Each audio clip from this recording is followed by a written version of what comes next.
드디어 한상재와 함께하는 인리뉴스가 방송됩니다.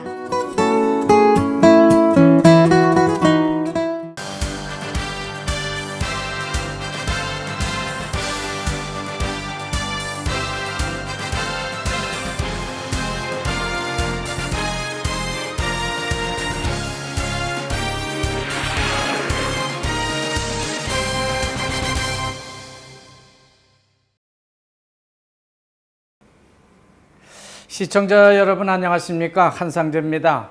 지금부터 10월 마지막 주가 되겠는데요. 한상재와 함께하는 인도네시아 주간 뉴스를 시작하겠습니다.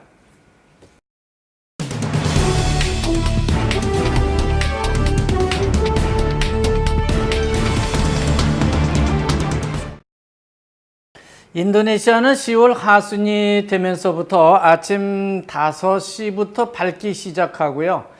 그 대신에 저녁에는 일찍 해가 떨어지기 때문에 좀 더 서둘러서 골프를 마쳐야만 하겠습니다. 우리가 살고 있는 인도네시아는 지리적으로 볼 때 적도를 넘어서 남반구에 속하고 있기 때문에 우리나라 기후와 정반대의 기후대를 보여주고 있습니다. 따라서 우리나라가 겨울을 앞두고 있는 가을이니까요. 인도네시아는 호주나 뉴질랜드처럼 봄을 지나서 여름으로 가고 있는 계절에 해당된다고 하겠습니다. 그렇지만 여긴 적도 미치기 때문에 우기철로 접어드는 시기에 해당하고 있습니다. 따라서 좀 늦긴 했지만은 지난주부터 자카르타에는 비가 내리기 시작했습니다. 본격적으로 인도네시아가 우기철에 접어든 것이라고 볼 수 있는 것 같습니다. 인도네시아 기후 말씀은 그 정도로 마치고요.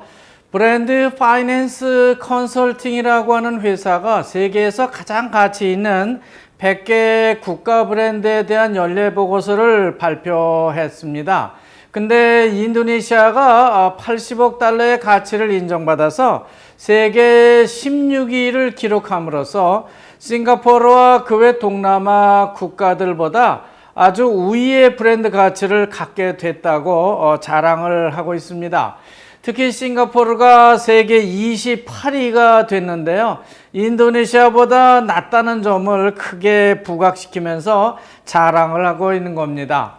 물론 미국이 1위로 가장 높은 가치가 있는 나라로 평가를 받고 있습니다만 중국이 2등을 하고 있고요. 그 뒤로 독일과 영국, 일본 이런 순서로 브랜드 가치를 인정받고 있다고 합니다.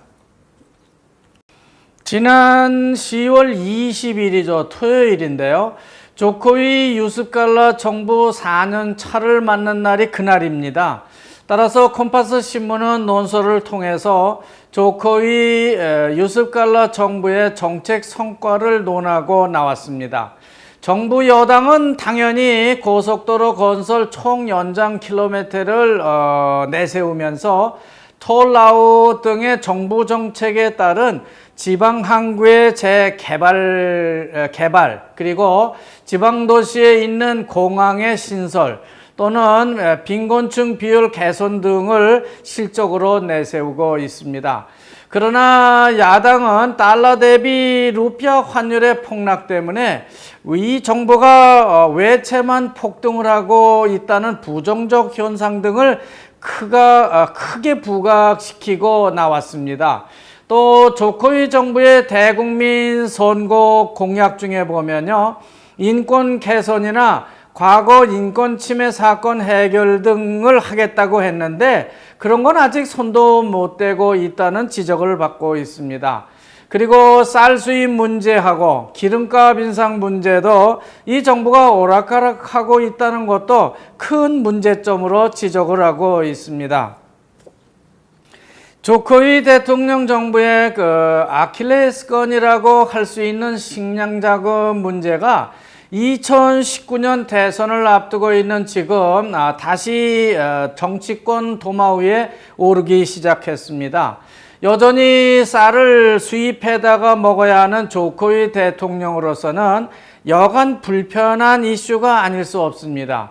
따라서 왜 농토도 충분하고요. 생산량도 남아돈다고 하면서 실제로는 쌀이 부족하게 돼서 그것을 수입하고 있는데 그 근본적인 문제를 잘못된 데가 어디냐 하는 것을 통계에서 찾고 있습니다. 우리나라는 통계청장을 즉각 갈아버리고 있는데요. 인도네시아는 통계 기본 자료를 재정비하고 나왔습니다. 즉 775만 헥타의 벼농사 면적을 가지고 있다고 봤는데 이건 가만히 자세히 살펴보니까 710만 헥타가 된다고 하는 겁니다. 또 벼 수확량도 헥타당 15,990만 톤이 나올 것이라고 통계를 잡아왔는데 이것도 1,900만 톤 정도가 된다고 이렇게 수정을 하고 있는 겁니다. 이런 통계 기준을 논 면적하고 헥타당 생산량을 적용해서 곱하게 되면은 인도네시아는요 56,540만 톤의 쌀이 국내에서 생산되고 있는 것으로 집계될 수 있게 됩니다.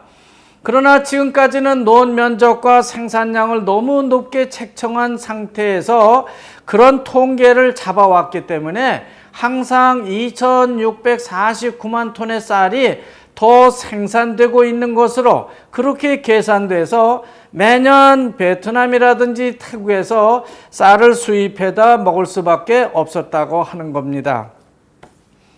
다음은 외신인데요. 컴파스 신문이 지난 22일 미국 트럼프 대통령이 옛날 소련과 맺었던 인터미디에이트 레인지 뉴클리어 포스, 즉 INF 조약에서 즉각 탈퇴하겠다고 하는 외신을 전해주고 있는데 그 외신이 전해지자마자 아메리카 쓰리까 띵갈간 드락닷 ENF, 즉 중거리 핵무기 감축 조약 탈퇴란 제목으로 의견을 제시하고 있습니다.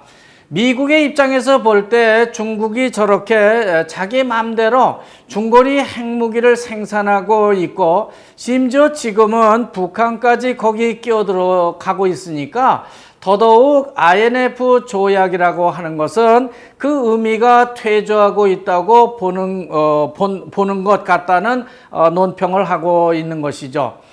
따라서 미국은 구소련과 맺은 INF를 폐기하고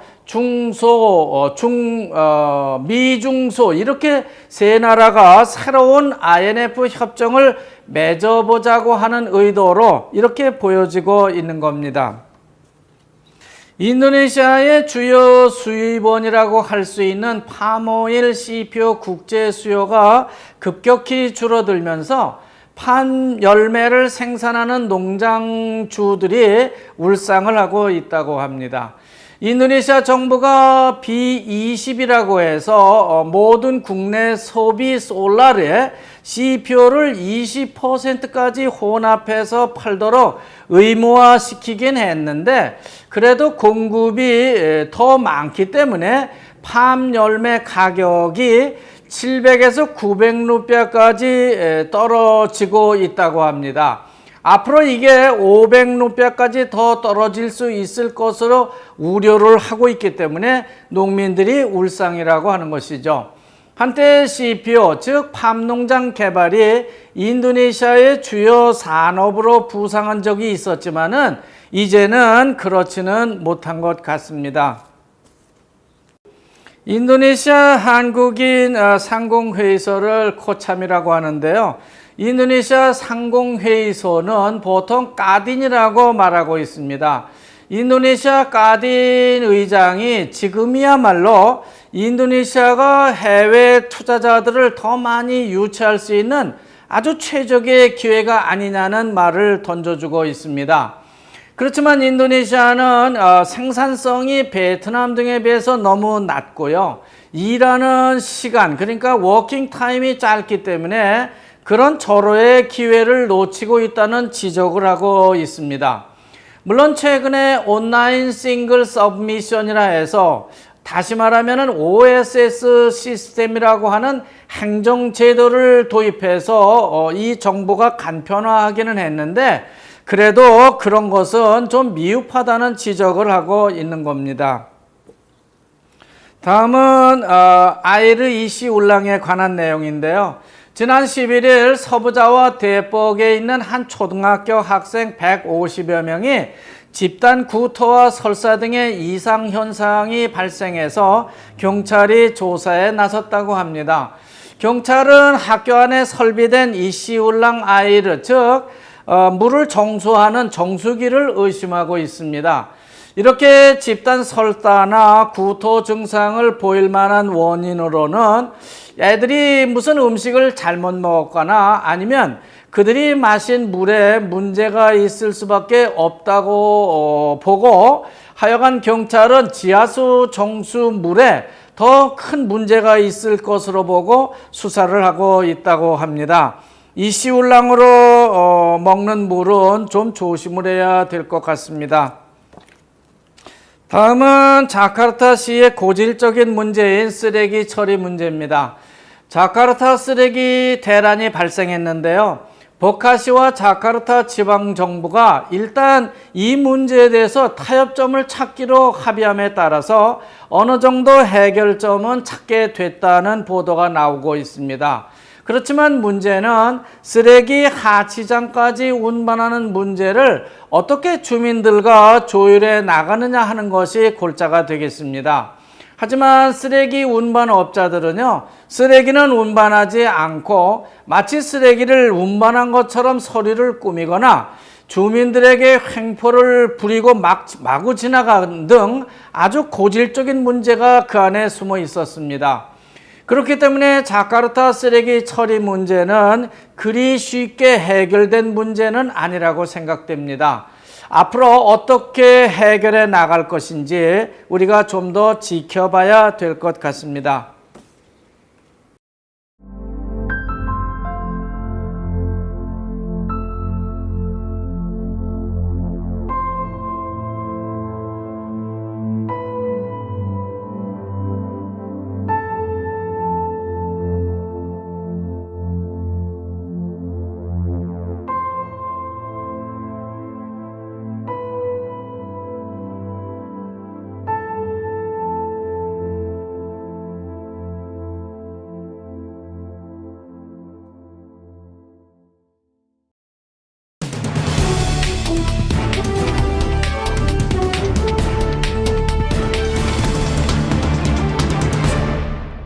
지난주에도 잠시 전해드렸습니다만 다음은 UM가 문제입니다.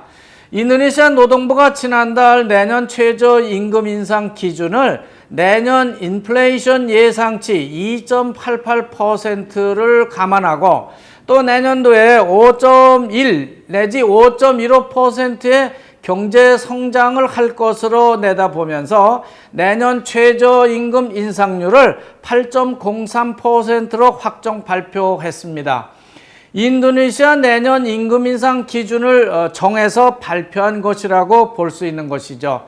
조코이 정부가 기준율을 발표했기 때문에 이제는 전국 34개 주 정부 주지사들이 오는 11월 1일까지 또 이 UM가를 발표해야 하고요.